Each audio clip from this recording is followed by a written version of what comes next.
These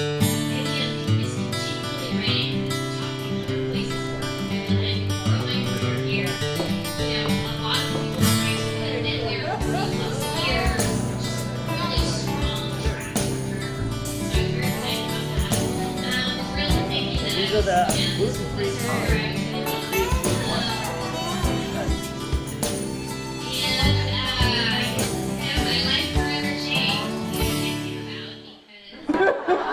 They got green walls, man. This is so cool. So no, love it. And you're generous to host us here, and they took care of everything. They coordinated all of the activities. Thanks to Diane and thanks to the entire team. Big thanks to Diane in the back. Yes. Really, great job. So you all know Upward, right? We're here to help senior professional women like yourselves. It's a group of now over 1,000 senior professional women, right? Amazing. So I started this out of my house in May of last year. So in about 14 months, we went from 50 people or so out of my Rolodex and Rolodex of colleagues to about 1,100 we're at right now. And we're growing 50 to 100 members every month, a large portion of those coming from web signups. And these are senior professional women. These are director level and above, largely. There are a few exceptions, few managers, but largely director level and above. So what that says to me is there is a tremendous need for this, a need for community, right? I mean, as we look around us, the senior ranks in our companies clearly don't reflect large numbers of women professionals, unfortunately. A part of what we're trying to do here is change that. But if you don't have that community within your company, and most companies look similar, right? How do you connect? How do you connect with other senior women to bounce ideas off of one another, to get leads? I think, for men, their social and professional networks tend to be similar or the same in some cases. For us, it's different. And so I think we have to work at it a little bit more. And what I wanted to do in my heart was to help facilitate some of that activity, because it's just not obvious. We all have so many things to do. TaskRabbit is certainly a big assist on that, which we're going to talk about. But we have so many things to do, managing family and our work responsibility and all the things that a woman engages. And so doing this is sometimes left behind. And what I'm finding is that it really can't afford to be. We really do have to come together as a community and help one another. That's just the bottom line. The demographics aren't going to change. The numbers aren't actually improving. I think many of you saw some of the public announcements of big tech companies in terms of the percentage of women in senior positions or the percentage of women across the entire company. Their numbers are very low. And so we really do have to make progress, and I think we make progress in community. And so that's kind of what Upward is all about. It stands for Uniting Professional Women, Accelerating Relationships and Development. And I have a number of people who have helped get it started. I have a number of people who are now on my board, Lisa, Jacqueline, and others, and it's really going superbly well. And I'm so grateful that you all came out tonight. I think we have a great event for you. Leah is absolutely fabulous. If you haven't used TaskRabbit, how many of you used TaskRabbit? Or, get out of here. We have to convert the other ones before we leave. That'll be our task. Make sure you get to all of them. No, it's a great service, and she's going to tell us a little bit more about what inspired her and give you some tools, because many of you are entrepreneurs, many of you are CEO, CTO type individuals, founders, technical founders of your company, so you can relate to Leah's background. So she's going to give you some of those tips and ideas on how to do what she's doing, which is really remarkable. So I've done some reading up on Leah. And first of all, you are a technical founder, right? So she's got her bachelor's degree in math and science. Love math, love science. Shout out to all the math and science engineers in here. Who's a geek and proud of it? All right, I am one of them too. So she has roots in math and believes strongly in that. And even more interestingly, went to a small school, women school. So no guys. And she kind of grew up thinking, well, why shouldn't I be a coder? Why shouldn't I be interested in math and science, right? I mean, there are people around me that are doing that. There's no barrier in her mind. And so that certainly was part of what liberated you, I think, to start a company like this. From college, Iris, Ray Ozzie, who I know well. Ray Ozzie, a smart guy, acquired by IBM, so she was at IBM for a while. And then at IBM started TaskRabbit. It was called Run My Errand, I think, at the time. Yeah, okay. Why'd you change that name? You have to tell us about that. So Run My Errand, and won the Facebook Fund Award, raised almost $40 million in venture capital, which is very difficult for anybody, especially for a woman. And his growing revenue, growing the number of taskers, growing employees, growing locations, just fabulous, right? I mean, really an exceptional case of success. So we're going to talk a little bit about that, but I thought I'd give you a moment to maybe add a little more color on kind of what inspired you here, what motivated you, what gave you the idea to do TaskRabbit. Sure. Well, thank you everyone for being here tonight. It's really exciting to look out at all of your lovely faces and have you here and just share a little bit about my story. So, as Lisa mentioned, I did sort of grew up in this math, computer science realm, and I went to a small women's college called Sweetbriar College in Virginia. And I was actually the only college outside of New England that I applied to, because I'm from the Boston area. And it was the only women's college I applied to as well. And I found it in one of those Princeton review guides. If anyone has children going to college, you probably are going through this right now. And Sweetbriar ranked as one of these top schools for a beautiful campus, small student-teacher ratios. I knew that I wanted to go somewhere that was very community-focused, very small. I knew specifically that I didn't want a Greek system. I don't know, it was just something like I wanted to go to a school that it wasn't going to be a party school where I could kind of find my place. And I grew up in a very small town in Massachusetts. There was 4,000 people total in my town. We didn't even have a high school in my town. One building was kindergarten through 8th grade. And then we went to high school at the neighboring town, which was 400 students total. So I was in this very small sort of bubble growing up in a rural part of Massachusetts, about an hour west of Boston. So I knew that for college I wanted to venture out, but not too far and not too crazy. And so Sweetbriar was a great place for me to, I think, develop and grow and find my true passion, really, in math and computer science. And so we'll kind of fast forward to, I ended up at IBM after joining a smaller startup called Iris Associates, who was purchased by Lotus and then by IBM. And I stayed there for 7 years as a programmer. And, I can think back while I was at IBM thinking like, IBM is continually ranked as the top 100 places to work for women. I'm going to grow my career here. A lot of the people on my team had been there 30 plus years, just really strong track for career growth. And so I was very excited about that. Was really thinking that I was, this was where I was going to be. But then I had an idea one night. And, my life forever changed. And the idea came about because my husband and I, we were sitting at home. We were living in Charlestown at the time, which is this neighborhood in Boston. We're getting ready to go out to dinner, and we realized we were out of dog food. And at the time, we had this 100-pound yellow lab named Kobe, who we kept very well fed. And that night, we had called a cab to come pick us up and take us across town to dinner. And this was like February of 2008. I remember it was February because it was cold and snowing outside. And I was thinking, how are we going to get this dog food? The cab's already on its way. Kobe has nothing to eat. This is such a simple problem. Like, why is this such a painful solution? Why can't we find an easy solution? And so my husband, Kevin, who's actually also in technology, he works here with us at TaskRabbit. Yes, he reports to Leah. Isn't that cool? He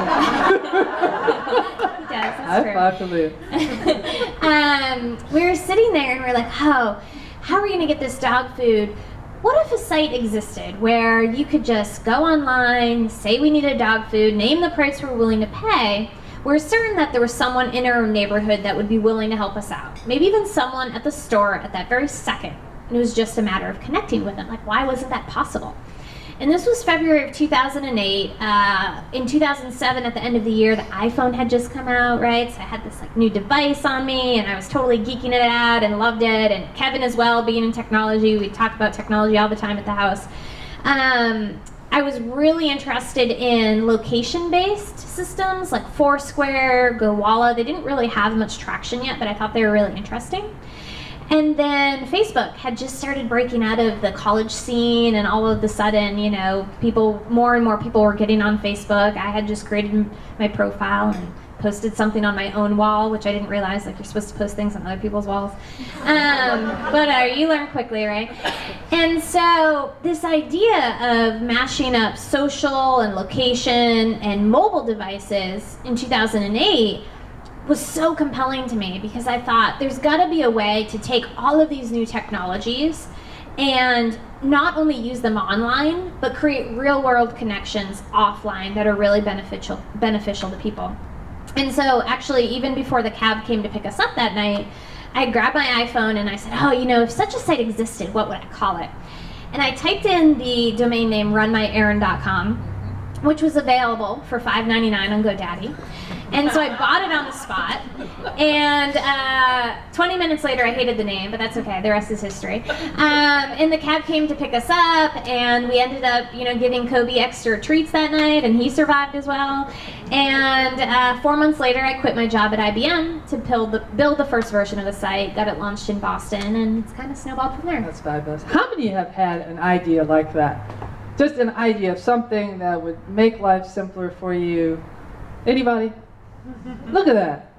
I love that. You know, and I think what we need to do, we need to be more proactive about pursuing those ideas in some way, shape, or form. When I started this, I thought there's not enough women in venture capital.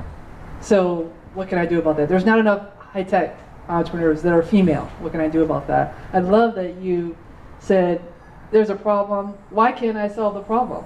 And then you went about doing something about it. What inspired that boldness, right? I mean, you were comfortable, IBM, nice job, she could have stayed there for 30 years, retired wealthy. What happened? Yeah, it's interesting because I will be the first one to say, I'm not the first person that had the idea for TaskRabbit, right? Like, I'll speak at conferences, on panels, and people will come up to me all the time like, I had this idea. And I'm like, I believe you. It's a simple idea. I don't claim to have invented this, right? But the difference is, right, I acted on it, and I think sometimes it's so hard to really take that next step, take that first step, really. Once you take the first step, I actually think like it becomes sort of easier, and it can sort of snowball, and you can just continue to follow that path. But that first step of, you know, walking into my boss at IBM and giving my notice, and at the time, you know, I cashed out my pension to kind of bootstrap the company for the first 18 months. Yeah, that was a scary time. But I think that I actually remember having this very deliberate conversation with myself in my head. And it was along the lines of, you know, I was living and breathing this idea. Like, I couldn't sleep at night. I was just thinking about it, right? And I just thought, you know what is holding me back? What is actually stopping me from building this? I am fortunate enough to know how to code. I know how to build the product. Like, why don't I just do that? And then it was like, oh, all these doubts hit your mind, right? Like, oh, but you don't know anything about building a company. You don't know anything about fundraising. You don't know anything about managing people. And I was like, you can come up with thousands of reasons why not do something. But then I remember stopping myself and saying, you know what? And this sounds kind of funny, but I literally said, it's not rocket science. Like, nothing that I'm gonna have to do in the next X number of years to make this idea successful is anything I can't figure out how to do. I'll figure it out. And so I think that there was a point, and it was a deliberate switch I had to make in my own mind, that it was okay that I didn't know everything. It was okay that I didn't know how to do the thousands of things I've had to do in the last 6 years. But I knew that I had enough confidence in myself to figure it out. And so I just said, I'm gonna figure it out. Not knowing everything. I think that's something, the research that I've studied over the past year or so, So that's a transition thing for us. That's stepping out of our comfort zone. You know, feeling like we have to know so much about something before we take the risk and step out and do it. How do you get the motivation to take the first step, and then maybe walk us through the process of, you know, how you formed the company, how you started getting funding for the company, but kind of talk us through your process.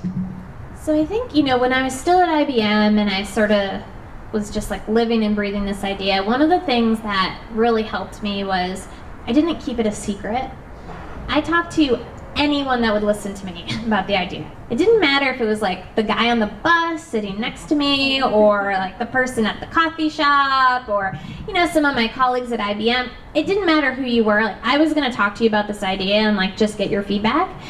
And after a while, I think I realized people's reaction was they were really excited about it. I'm like, wow, this doesn't exist? Really? This should exist. And I realized, okay, maybe I'm not insane. Like, maybe there actually is something interesting here, right? So there was like validation happening in real time from people. And then because I was talking to so many people about the idea, I was able to start building a network and start building relationships around me that to this day have supported me and the company to getting to where we are. And I'll give you an example of this. So my husband and I, we were out to dinner with some friends. It was a different night.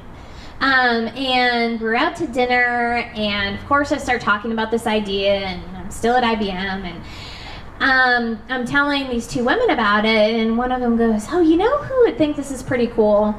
You should email my buddy Scott. Just send him a quick note, let him know what you're up to. I think he'd have like some really good feedback for you. And I was like, okay, cool. And she gave me his email address.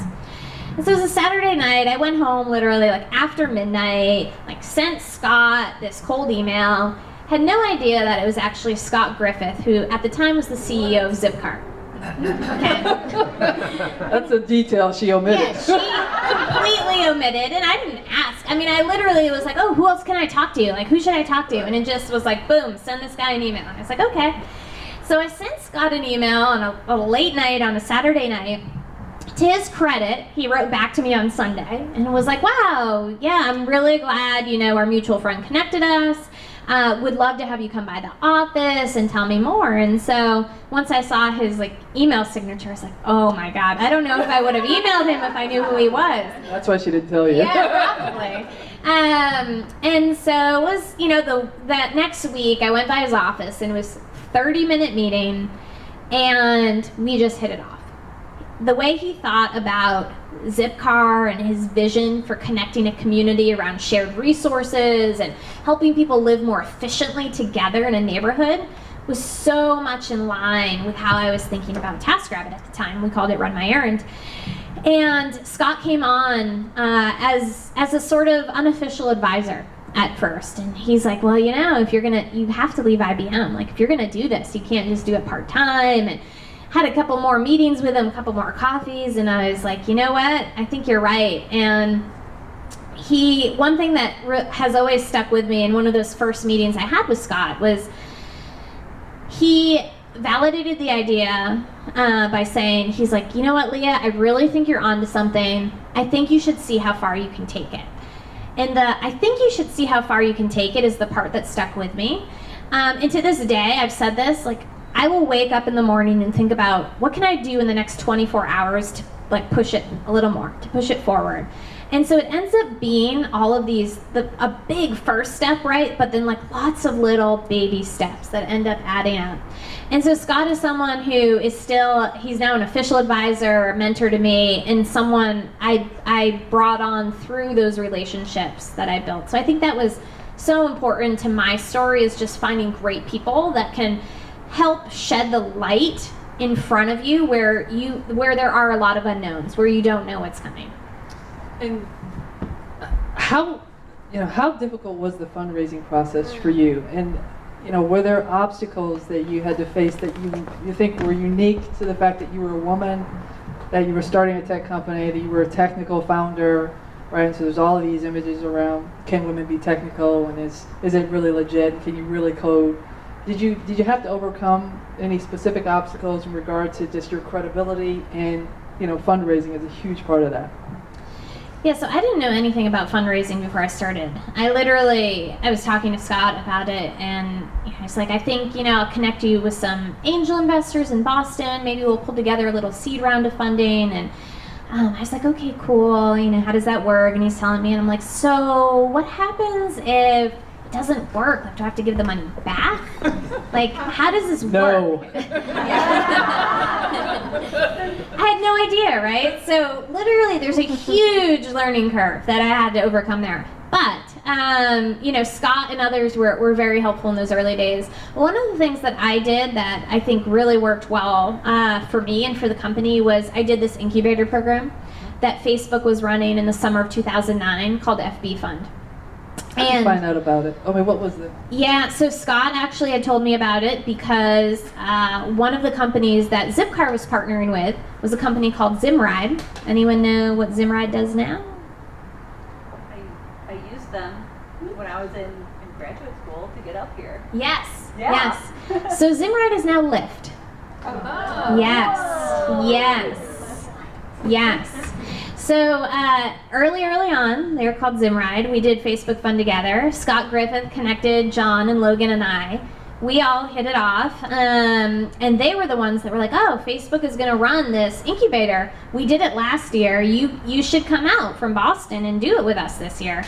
And so, I kind of had an in through a couple of other entrepreneurs that had been through the program before, connecting me with Dave McClure and Shervin Pishavar, who were advisors, and Dave ran the program.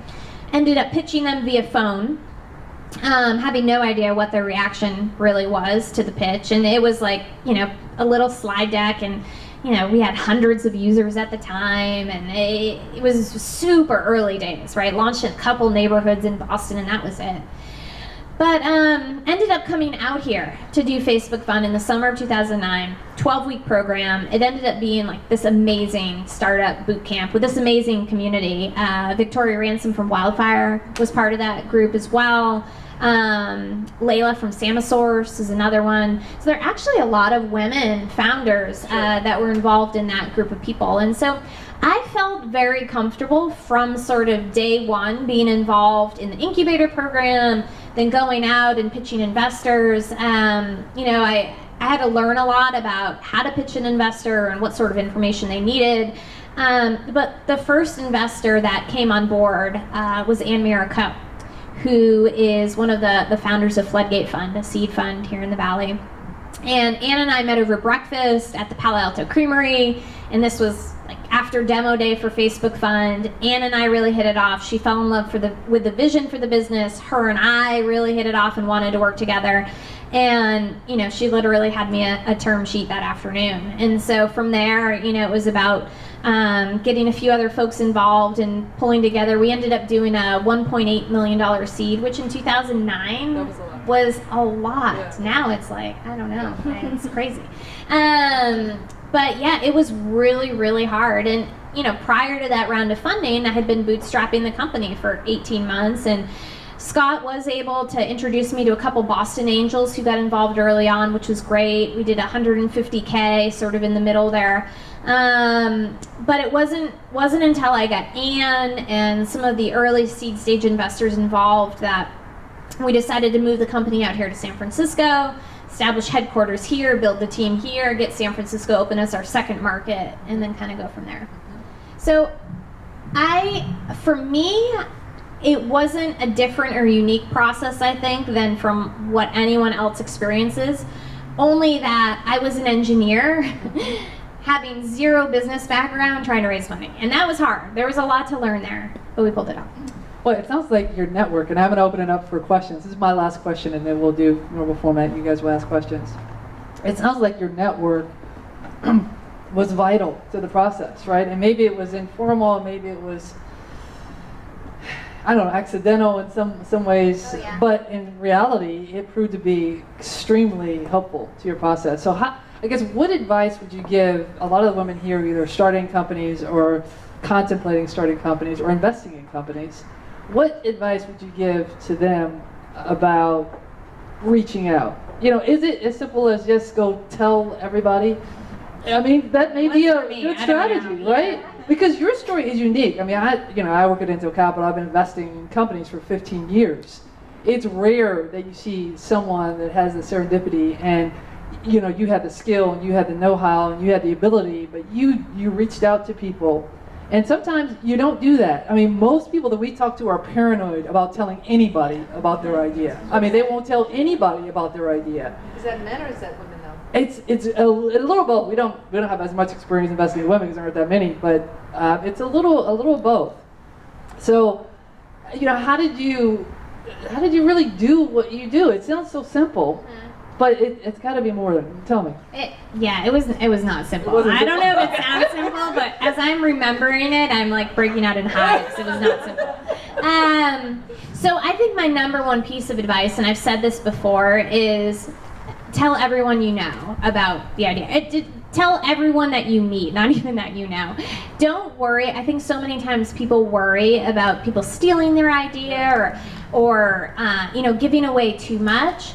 But again, I was not the first person to have this idea for TaskRabbit. But how many people actually created a company around it, right? So execution is actually the hard part. And the benefit you're going to get from sharing your idea and getting feedback from people is going to be so much greater than any sort of small risk there might be to someone stealing your idea. So definitely, hands down, number one piece of advice. Yes. And questions. We're going to ask questions. So you must have had a lot of fears that you tackled along the way. How did you deal with each of those fears? Because they come on and they come in different ways. Just what was your mental process that you undertook to address those fears? Because we all have so many fears depending on our background, our life, what we are in our life. So what was the process that you developed to kind of tackle those fears so that you could execute? Yeah, great question. So for folks that may not have heard the early part in the back, just about tackling fears and what my mental process was in facing those fears. So I think that a piece of it was that early conversation I had with myself, right? That it wasn't rocket science. I would figure out what I needed to figure out. Once I had sort of established in my head that I didn't know everything. In fact, I really felt like I probably only knew about 2% of what I needed to make this whole thing happen. But I had decided that was okay. And mentally I was okay with that, and that I was going to find other people around me that were going to help me. And I think for me, I've always been so passionate about what we're building at TaskRabbit, and it's so mission driven here. I mean, I don't know if you can feel just from the way we've set up our space and sort of the culture that we've created here, people are very passionate about the impact we're having on people's lives. And so anytime I did hit something that I was afraid of, and definitely times where I was like, I don't know if we have enough money to keep going, those sorts of things. Falling back to sort of the passion around what we were building and the business and the impact it was having on people has always been something that for me has just helped me persevere through those thoughts. So I think whatever you're doing, you have to be so passionate about it. And particularly, if you're starting something from scratch and raising money and sort of the roller coaster ride that you're gonna get onto, it has to be more than just building a business, right? Or just creating a company. There has to be a driving force behind it that keeps you going. It's a two-part question.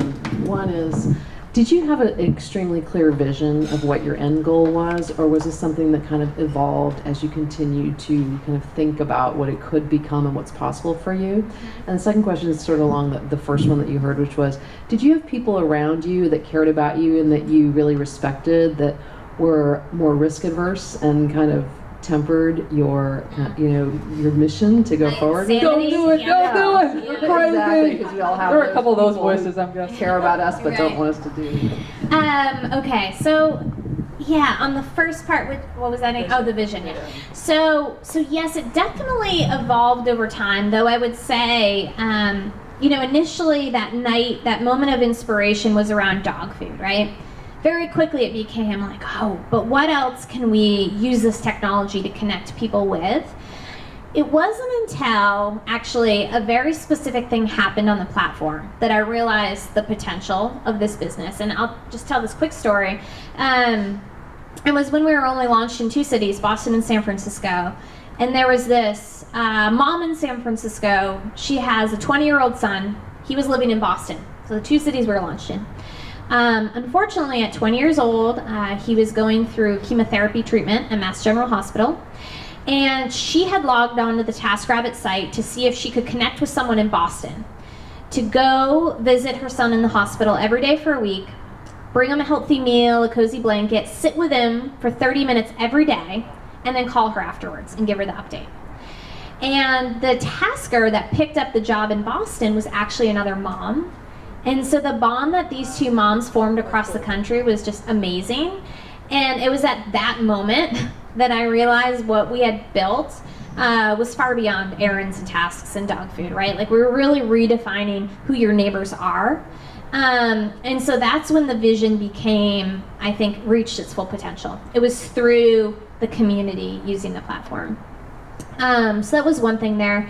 I think, so both myself and my husband, Kevin, we've always moved at a pretty fast pace with whatever we've done. And I think having other family around us to balance that has been good, but at the same time, you also get a lot of people that are skeptical. Like, my dad, who was in the Air Force for 30 years, was like, "You're not leaving IBM. Like, this is an amazing career you have in front of you. Like, take it from me. Like, I have been a civil servant for 30 years. That's what you should do." So yeah, I think with the balance also comes skepticism. And so again, like, you just really have to have the drive and the passion around what you're doing to overcome that. Because if you give in to all of those doubts, it makes it so much harder. Yeah. Yes, in the front here. I love that you brought up pace, because I started a business, I guess it was 9 years ago is when I started, but it was around actually changing the pace from being corporate American 80 hours a week to I want to start my own thing and have control over my work schedule and actually give that to a lot of other, mostly moms, but they could be women, baby boomers, triathletes, it didn't matter. And what I found was I recruited a lot of working moms, and I suddenly became a cause more than a business. But I'm trying to pivot to, it's all about exceptional talent who want to do work at the pace that they choose and be results driven. And I find that really resonates with women and men and millennials, thank God. I think we're all just older millennials. So I'm curious, I think one of the barriers I see in women entrepreneurs is that they're afraid of the pace. And so I'm trying to redefine entrepreneurship in a pace that you can have a family, you can actually keep your marriage, because the numbers and the research side is the higher women go in ranks, the more they're divorced, have no children. So I want to try and redefine entrepreneurship for women in a way that you can have a life. Any thoughts around pace? That's a really good question. What is your company called? It's called Forche. Okay. I met a couple founders recently. One of my early angel investors, Jill, just invested in them. It's this company called Power to Fly. And it is solely focused on females in tech, but they are all over the world and they work remotely. And so they, to your point, have created their own sort of lifestyles and amount of capacity of work they can take on, but they want to get involved in different companies and do work for them. And so this site, it's pretty cool, is making that happen for women around the globe. So I think it's a super important topic and incredibly valid. I think for me, so I recently had a baby. She's 10, 11 months, almost 11 months now. And God, it's just something like I haven't been able to stop and really consider. Like, I just have always been going, always thinking ahead. I did take a maternity leave, but I was still sort of plugged in at the same time. but made it work. Like, I think everyone has their own balance and their own pace that works for them.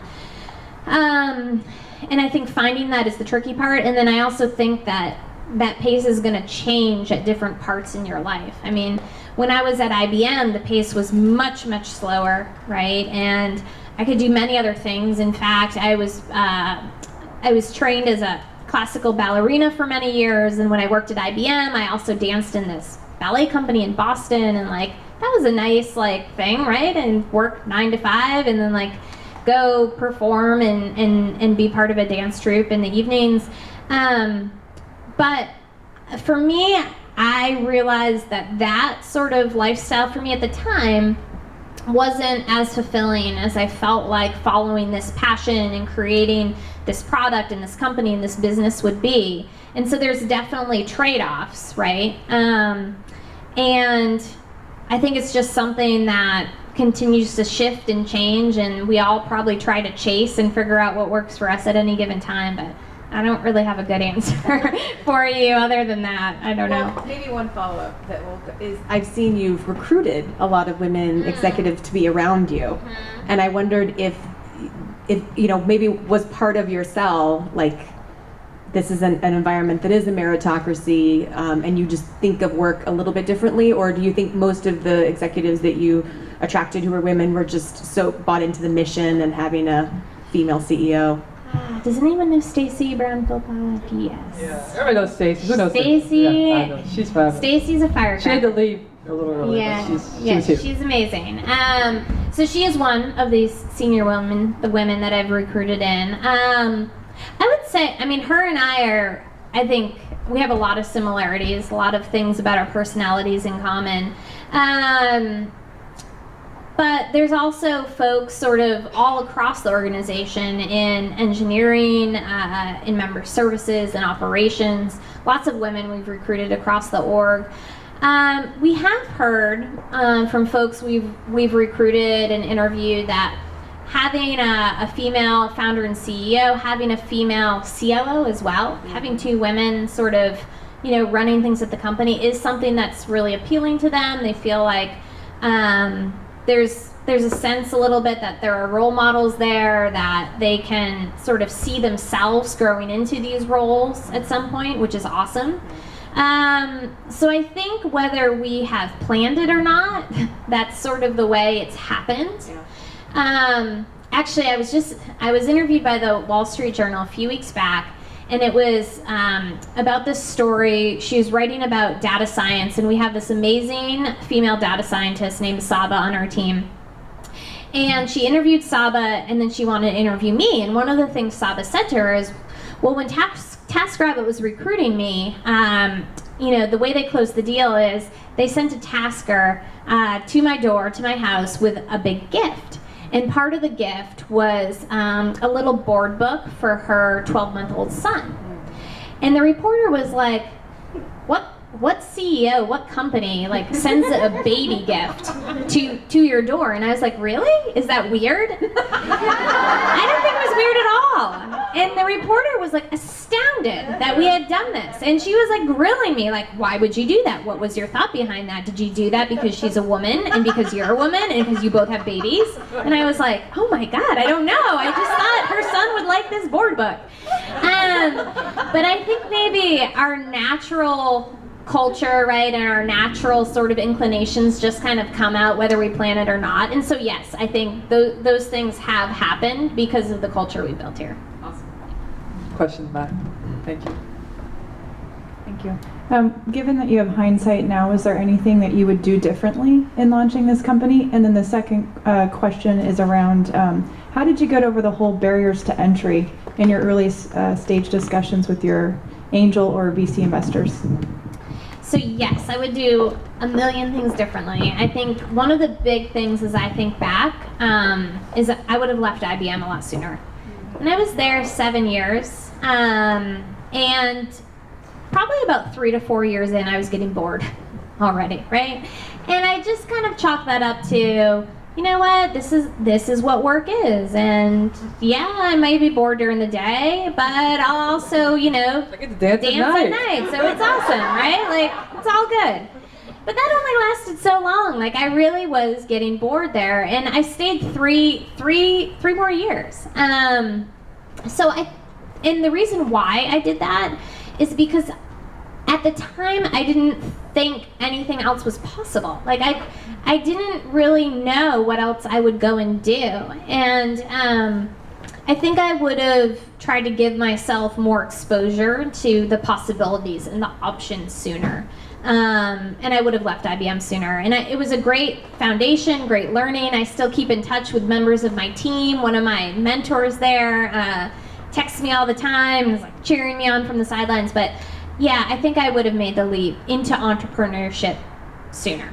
So that's one thing. I think barriers to entry in chatting with investors. So at the time that we launched in 2008, 2009, like no one else was doing this. Honestly, people thought we were crazy. There were some investors that we pitched to that were like, I don't get it. I don't understand why people would hire other people to do things, and like, are they coming to your house? Because like, that's crazy. And I mean, this is when like people passed on Airbnb, right? I mean, it was the same mentality. And so I had like 2 different pitch decks, and one was for like a certain group of investors that maybe weren't as savvy in social and what was happening with Facebook and what was happening with mobile. And there were like extra slides in that deck explaining why this was important. And then there were investors that like got it, and if you showed them those slides, they'd be like, come, let's move along. Like, clearly this is going to be massive, and we want to understand how we can help you. So I think it was just such early days that there weren't a lot of barriers to entry necessarily. The challenge with investors at the time was finding the right ones that understood the vision, because 5-6 years ago it was not obvious. It's not an obvious play. Becky? Hi, this is working. I have a question about how you, or what advice you would give to young women about how you learn to be a leader as opposed to an individual smart contributor, and in what ways has your role at the company evolved as the company itself has gotten bigger and you just have to lead differently? It's not about being a good manager, but how have you learned to be a leader? Yeah, it's a great question. I think back over my path, and I was fortunate enough to have a lot of female role models that were in leadership positions. And I didn't realize that at the time. It wasn't something I consciously looked at and said, like, oh, I want to be like this person. But I think there were just these like mental notes that got filed away in my head. And so when I had this idea, when it was time to pitch, when it was time to build this company, like, I feel like I channeled all of those people and all of those role models that I was fortunate enough to have. I mean, I can think back all the way to like elementary school, like just people in my life over time that I looked up to that were women doing amazing things, that were leaders.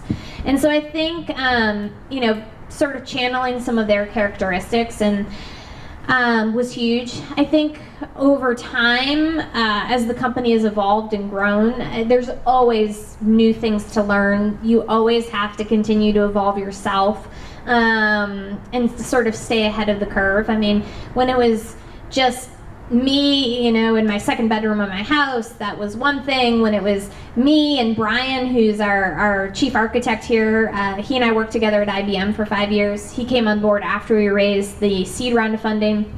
He and I worked together, just the 2 of us, out of Zipcar's offices for a year. That was a different sort of leadership style than, now, where it's a 50-person company. I've also been lucky enough to build out an amazing team of other people that are leading and doing an amazing job that I learn from on a daily basis. People like Stacy, who's amazing. And so I think just continuing to surround myself with role models, with other leaders that I look up to, and just continually trying to improve what I do on a daily basis is how I've thought about it. That's great. Other questions? Okay, so what? Yes. Okay. Thanks. I was curious how you've avoided being overtaken by copycats or that kind of thing. I'm sort of thinking about how there were all kinds of social networking things like MySpace and things like that before Facebook, and then Facebook kind of overtook all of that and has maintained its popularity. Is there anything in particular that you've thought about to keep TaskRabbit ahead of all the copycats? Great question. So we've definitely had a lot of copycats, but the trick is that this is a really complicated business. And everyone thinks it's so simple. But if you look, my favorite copycat is Task Pandas. Imagine pandas doing your tasks. Oh, I can't. I know, pandas are kind of slow. I don't know. But literally, I met with these people. They were based out of the UK. We were in London, you know, thinking about launching our brand there. And I met with Task Pandas. And I said to the guy, I said, how did you come up with a name? And he said, well, TaskRabbit was taken, so we had to go with pandas. And so literally, blatantly copied us, right? Copied all of our code, like pulled our HTML files, like CSS files, like everything, copied everything. But it's a really tough business to build. And because there's this offline operational component, it's more than just software and technology. So it's not as easy as sort of a cut and paste scenario. And what people don't realize is that what makes this business great is the community of taskers that we've curated, that we've recruited, that we've trained and engaged, that we continue to cultivate. And that is a massive operational undertaking. So it's definitely something that I think people underestimate when they look at the business. But it is really fun to kind of see who else is out there trying to do similar things. Yeah. Task Cheetah, maybe. Panda. Aren't you supposed to be fast if you're a task runner? I don't know. Okay, another question. Maybe on that question of international expansion, where else have you looked in the world? Because this is a Western culture out here, and when you go to other cultures, you know, I work in the emerging markets, you have different cultural barriers, you have to create yourself, and I mean, there's not necessarily so much tech innovation. I mean, Lisa, you can always speak to this, but there's a lot of people who say, you've created technology, let me customize it for this market. But there's many other things, and so have you gone abroad? What are the challenges, and kind of what's your, can you go? Can you translate this? Would you franchise it? I mean, it's kind of a little bit strategic, but I'm just kind of curious if you thought about this. Yeah, we've looked at franchising even in the US, but what we realized is that we really, again, what makes this business is the quality of people, and we really want to curate and own that portion of it. And so we're live in London right now. It's our first international market. Even in London, there were definitely some differences to note culturally. For instance, the taskers in London hated being called TaskRabbits. Like the rabbit thing in London did not fly. And so there are definitely going to be cultural differences wherever we go. I think the interesting thing, though, is that we get emails every day from people all over the world asking if they can help open TaskRabbit in their area. I just received like 3 emails today from 3 different people in Israel that are like, we really want to bring TaskRabbit here. Can I be a part of it? In the early days, I remember there was this guy, Roberto, in Italy that found my phone number, and like he called me on my cell phone, and he wanted to bring TaskRabbit there, and he wanted to help. So I do think that at the highest level, it's an idea that resonates with people all over the world. The actual sort of strategic, tactical implications of that may need to be a little bit different market per market. Other questions? All right, in the back. Don't be shy. Come on, ladies. We got 5 more minutes. I'm almost embarrassed to ask this question, but I was at Eventbrite, and the president there is also a woman, and her husband is also one of the founders. And so you mentioned that you work with your husband works for you or something. So I wonder how you keep that. So I'm married, and I have this fantasy world of being able to start a business with my husband and coexist and be happy and raise the kids and everything. But I wonder, it doesn't seem very realistic. So how do you work out this an appropriate separation between, you know, work and home life and family issues? Yeah, it's a great question. So I know Julia Hart's very well from Eventbrite. She's amazing. Their business is amazing. And so it's funny because there are actually a few, I think, husband-wife teams sort of in the startup scene. Victoria from Wildfire worked with her husband. The Foodsy founders, Emily and Rob, you know, are married now and sold their company and started a new one called Forage. So it's probably not for everyone, but for Kevin and I think we have enough of a balance between complementary skill sets. I don't necessarily understand everything he does. He certainly doesn't understand everything I do, and we sort of have a mutual, like, that's not interesting to me either. Like, I trust that you're gonna make good calls here. So a balance of that, but then also a real passion around technology.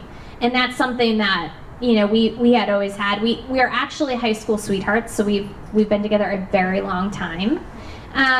We've actually been together in our lives longer than we've been apart based on our age, etc. And so, you know, even when we were in high school together, we'd spend Friday and Saturday nights like building computers. Like, that was the fun thing for us to do together. That's seriously. I know. Yeah, we go to computer shows on the weekends and like pick out motherboards, and it's true. So I think that there's enough of a balance between the passion, but then also different skill sets that neither one of us have any interest in sort of like digging in the other person's area. So I think that's one thing. You know, honestly, the other thing is that sometimes you just like need a timeout and like need the barrier. And we used to commute together every day as well. So it'd be like, you get in the car, you drive to the office, you'd be there all day, you drive home, and then it was like, oh my God, like this was too much. And so we would either like say commute time was like no talking about work, or we just commute separately. That actually was helpful to create some balance and some barriers. And then I think now that we have the baby as well, that's just like another thing to sort of juggle and balance in the relationship, which actually has been really nice. Because one of us needs to be home for when the nanny comes in the morning and when the nanny leaves at night. And so now we're constantly sort of juggling the entire family schedule, but it's split pretty evenly, right? And we both get, you know, time with the baby, time with each other, time with the company, and like it all just, most days works. There's definitely days where it's just like, this is like a meltdown day, and like we cannot relive this again. But for the most part, I'd say it works well, and we really do love working together. It's just really, really fun. Excellent. All right, we're just about out of time, so unless there's one more question, I'm going to ask the final question, and that is, what does success look like for you? I mean, at the end of the day, when do you know you've won? What do you want to achieve? So that's a really hard question because for me, success doesn't feel like a binary thing. It doesn't feel like, here's this perfect end goal that we're working towards, and once I achieve that, like everything will be right in the world. I feel like success is something that I will probably constantly chase for this company, because I just think that there's always so much more to do. It can always be bigger. There's always things that I want to achieve. I feel like we've actually barely scratched the surface with our vision for TaskRabbit and what we've delivered to date, and it's been like 5-6 years. So like there's a lot to do. So I'm not sure. I think, you know, ultimately just having as much of an impact as we can on people's lives, in our marketplace, in the platform that we've created, is the most important thing, and how that manifests in whatever form will be interesting to see. Love it. You know, and that's what I love about women entrepreneurs, right? When you ask that question, it's not about when I get my liquidity event.